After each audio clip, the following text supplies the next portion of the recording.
I'm Danny. I'm Sacha. And welcome to another episode of Colleges, Campuses, and Classes. On this episode, we'll be talking about first-generation students and resources offered at different institutions. Come on, let's go.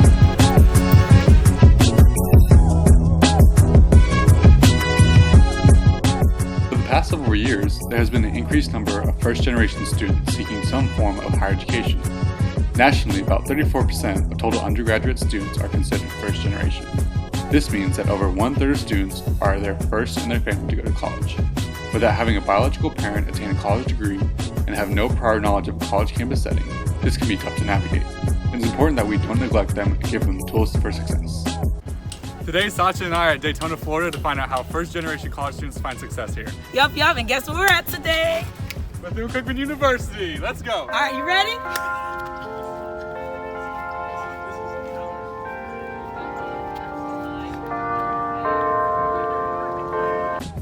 Here at Bethune-Cookman, we'll be talking to Miss Latoya Shannon. She's the director of the Office of New Student Services. Let's see what she has to say about support and resources offered for first-generation students. Why would a first-generation student want to come here? I think that the university does an amazing job with nurturing students, right? The small family-like setting gives the students an opportunity to get to have one-on-one contact. The other thing is the mentorship opportunities that we give to our students for faculty, staff mentorships, peer mentoring, mentors with alumni. What resources or services are available for first generation? What we like to call intrusive advisement. That's what works best for the first generation students as well as the African American population, right? And it's because of how we engage them initially and the questions that the upfront questions we ask about. What do you think you might want to do? And I always ask the infamous questions. What do you see yourself doing even if you didn't get paid for it? And so when we ask those type of questions, they're like, yeah, maybe I wouldn't want to. And so trying to just engage them and have that conversation. All right. I hope you're ready because you're in for a great ride. Hope you're not afraid of heights because we're at our next stop. So right now we're at Embry-Riddle's new student union where we're going to be meeting with Jessica McDermott. She's the director of first year programs. Let's check in with her now.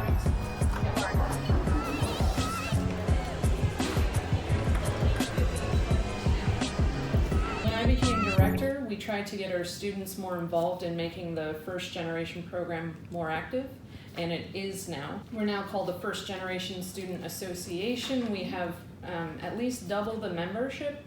One way that we assess our effectiveness in regards to engaging our students in the association is that we have scholarships.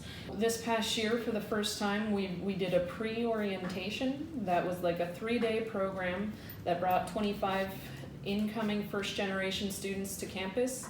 And prior to orientation, we would have half of the day be productive stuff. And in the afternoons, we'd be doing the let's build your sense of belonging and engagement on campus and in Daytona Beach.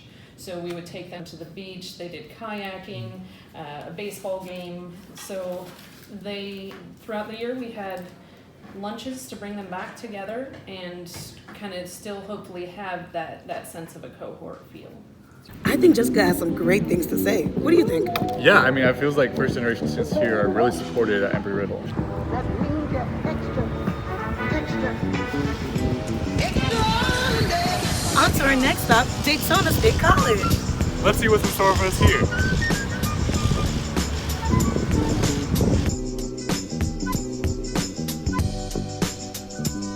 So we provide a lot of the high touch, there's a term like high touch advising, right? Where we're constantly, so they're all assigned to like a counselor where we're constantly texting them, emailing them. They're coming into our office all the time. We know about their academics, we know about their financial situation, we know about their life situation, and we're helping with all of those. They get, if all of a sudden they're struggling math or science, they get the one-on-one tutoring. Whereas in our general ISC, they can get tutors all the time. Ours can assign tutor 1 to 2 hours a week with a certain time, a certain person who gets to really know them. We provide the financial aid support, so of course our TRIO students can always go to financial aid offices, but like if they have a question, instead of having to go to a million different offices, they come right to us. Same with academic advising. We can do the basics of academic advising. So if they're having an issue with a hold or an override, we can do it for them instead of having to like send them to another building. We take them on cultural trips. We're going there, Orlando Science Center. We take them to musicals, plays, expose them to things that many of them don't get the opportunity to do otherwise.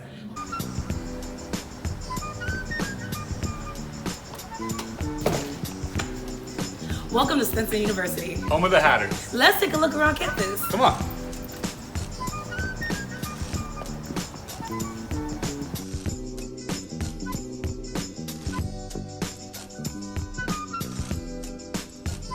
Wow, Sachi, this place is beautiful. I know, and I bet the first generation student services is even better. I know. Let's talk to Mrs. Curtis stuff about that. Stetson University, we kick butt.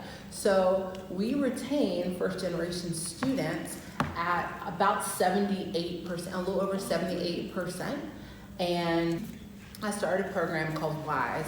It's Woke Independent Student Empowerment. And so it's a program for students that are first generation students, also that are students of color, and also that have that census index score that tells us that they will definitely need additional academic support in order to succeed. And something else I can, through programs like WISE, that are matched with a peer mentor, and they have their own cohort, and they have a leadership track, and they have opportunities throughout the year to even attend student leadership conferences, or we have a series in the spring where students who are WISE scholars are our first year students, and their mentors who are WISE leaders, they actually present a conference. So 1 week long leadership series. It's a chance for them to showcase not only what they've learned and why they've stayed at Stetson, but also celebrate being a family. So, and it's things like that that really raise that sense of belonging that we measure as universities, colleges and universities, that speak directly to that retention and persistence of graduations. We're a long way from home, but we're in London and we're excited to be here. Yep, we're here talking to Michael, head of well-being here at the University of West London. Let's check it out. This university, the culture is very good. We're a widely participation university. We've got lots of students coming from first generation families. There's a lot of kind of financial support. Our outreach teams go to schools and get students from as young as like year 8, year 9, so that's around 13, 14 years of age, to really get them thinking about university and giving them inspiration and role models to follow. A lot of students from first generation families will lack some confidence and belief that they deserve to be here as much as anyone else. So it's kind of, that's what the mentoring supports are also for. Hi, my name is Kimberly, and I'm a first generation student at the University of West London.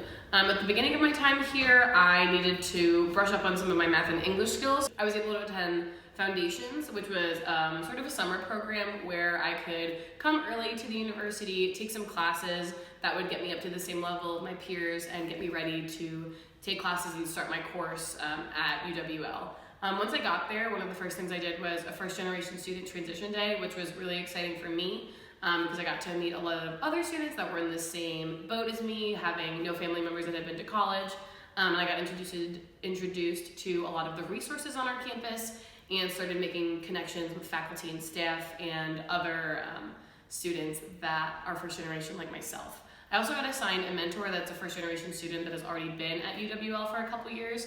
So that was really cool to just have someone to sort of ask questions to when I need to and guide me along in the process of being a student here. So I have a lot of resources. The student services team is really great and they're really centrally located. So if I'm ever just walking through the middle of campus, I can stop by if I need any services or if I need to like drop in for advising, and I feel really well supported. We're here at King's College live from London town. Danny? All right, y'all, we're on the second stop here at King's College up there. We're at 105 of their campuses, and we'll be talking to Jess and her colleague Diana today about how first-year students are supported here, and yeah. Well, most staff members at King's will know about the WP team because they're so prominent at King's, and we're so proud of their kind of achievements that most people will know something about the WP team if you work at King's, or even if you're a student at King's. Their schemes is called K+, and they'll basically go to different universities and they will introduce higher education to them, kind of go through what the application process is, just pretty much anything you can think of. Because again, we can't be looking at this from the point of view of when you're here at King's. It's too late then, because you need to be looking at getting those first generation students through. So we're working at school level. I say we.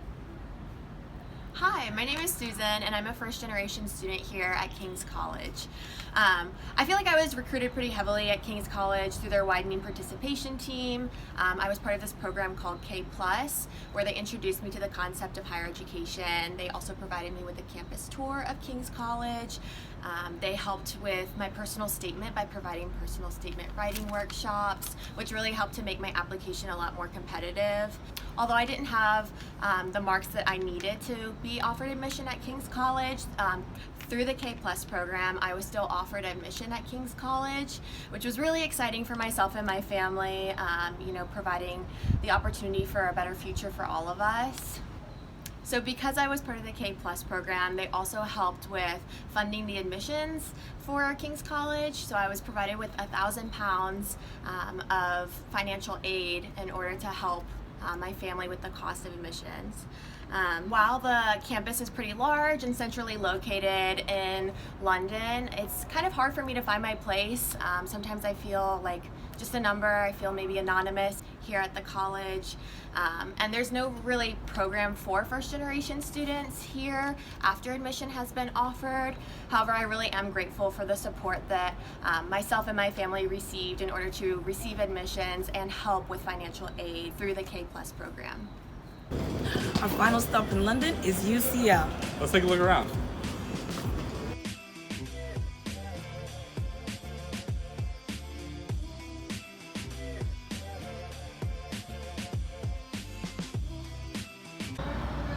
Hi, I'm a first generation college student at the University College London.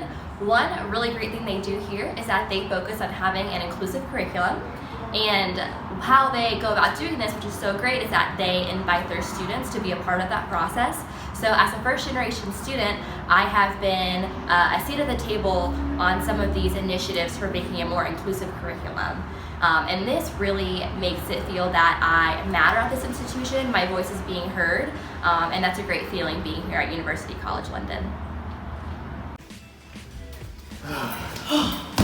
I don't know about you, Diddy, but I'm tired. I know, we've been so many places. We went to Florida, saw some universities, and now we got to go to England, travel internationally, and so it's been a great episode. Right. Yeah, so what are some overall impressions you've had about all the things we've seen? Well, I think all the universities impressed me in different ways. Yeah. However, we do have some recommendations. We do think that universities should take the time to assess and evaluate their first generation population, as well as assess the outcomes of their existing first generation population, so they can find opportunities for growth and expansion. Yeah, Stetson really took this approach, but we noticed that they really only targeted their most at-risk students who are in this first gen population, and so it really left a lot excluded for those who could have benefited from these resources. Right, I agree. Even talking about Bethune-Cookman University, they offer a myriad of programs for all of their students. Yeah. However, they lack specific programming for the first generation students. We find that having programs named and tailored for first generation students help them build community with other students living with similar shared experiences. Yeah. So then, what do you think we can do to help offer services to better support first generation students? Yeah, well, a lot of these universities that we saw offered programs for students right before they even got to college. Some of them were classes that they took in the summer, or others were just ways for them to build community with students who had similar experiences with them. So we really think this is a great way for students to retain from first to second year, which will hopefully help with higher GPAs and get them to persist to graduation. Right, I agree with you. Another thing I noticed is that most of these institutions offer a lot of financial support, whether it was the FAFSA, applying for scholarships, or navigating student loans. Oftentimes, first generation students struggle with understanding finances, and so offering that financial support really helps them lead to success and avoids unnecessary stress. Finally, academic advising and support were really strong in a lot of these institutions that we visited. Some of these institutions had academic support to students by inviting tutors to first generation programming or having tutoring specifically for the first generation population. Right, and we appreciate this direct exposure of academic resources to these students. It takes away a lot of the guesswork in terms of navigating academic resources that are found on campus. Yeah. Well, this wraps up this episode of Colleges, Campuses, and Classes. I'm Satya. And I'm Danny. Join us next week as we explore different dining options in China. See y'all. Please take all your belongings with you.